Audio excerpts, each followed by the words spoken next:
Hello everyone, আসসালামু আলাইকুম। Welcome back to my channel mother's cooking Salma.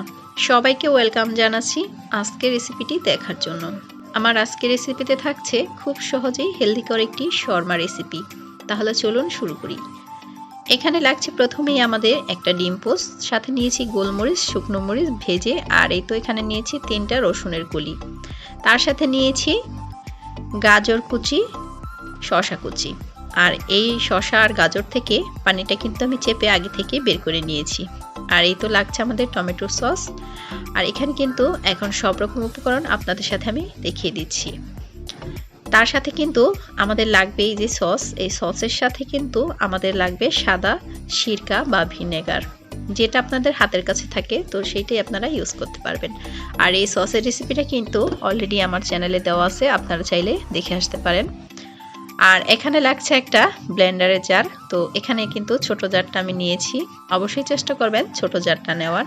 আর এই তো এখানে কিন্তু সব রকম কিছু দিয়ে দিচ্ছি, আর সাথে কিন্তু দিয়ে দিচ্ছি 1 চামচ পরিমাণ সাদা সিরকা। এখানে দিয়ে দিচ্ছি হোমমেড বানানো বিট লবণ। আমার বাসায় কিন্তু এই লবণটা আমি তৈরি করেছি, আপনারা চাইলে রেসিপিটা আপনাদের সাথে শেয়ার করব, অবশ্যই কমেন্টে জানাবেন। আর এই তো এখানে দিয়ে দিচ্ছি আমি হোমমেড তৈরি টমেটোর সস। আর এখানে এখন দিয়ে দিচ্ছি চিনির পরিমাণটা। আপনারা যদি একটু বেশি মিষ্টি খেতে চান তাহলে চিনির পরিমাণটা একটু বাড়িয়ে দিবেন। আমি কিন্তু এখানে 1.5 টেবিল চামচ দিয়েছি চিনি। আর সাথে দিয়ে দিচ্ছি সামান্য পরিমাণ নর্মাল তাপমাত্রার পানি। তারপর কিন্তু ব্লেন্ড করে নিয়েছি। আর এই তো দেখেন কত সুন্দর একটা মেয়োনেজ তৈরি হয়ে গেল। আর এই মেয়োনেজটা খেতে কিন্তু অসাধারণ ছিল। তো ডান, এখানে কিন্তু মেয়োনেজটা একদমই রেডি। এখানে এখন কিন্তু শুধু মিশিয়ে নিলেই রেডি হয়ে যাবে। মাত্র 5 মিনিটে কিন্তু এই রোলটা আপনারা তৈরি করে খেতে পারেন।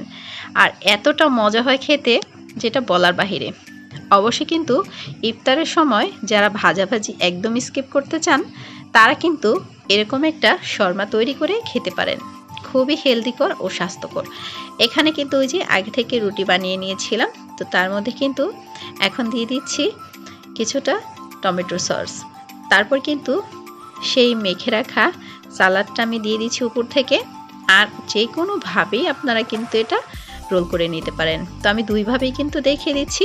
একটা কিন্তু এইভাবে দেখেন, দেখতে মনে হচ্ছে না পাটিসাপটা পিঠা।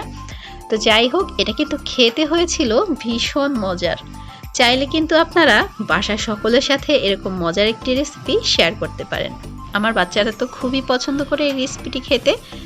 আর সবসময় কিন্তু ভাজাভাজি না খেয়ে এরকম হেলদি ও স্বাস্থ্যকর নর্মাল খাবার আপনারা খেতে পারেন।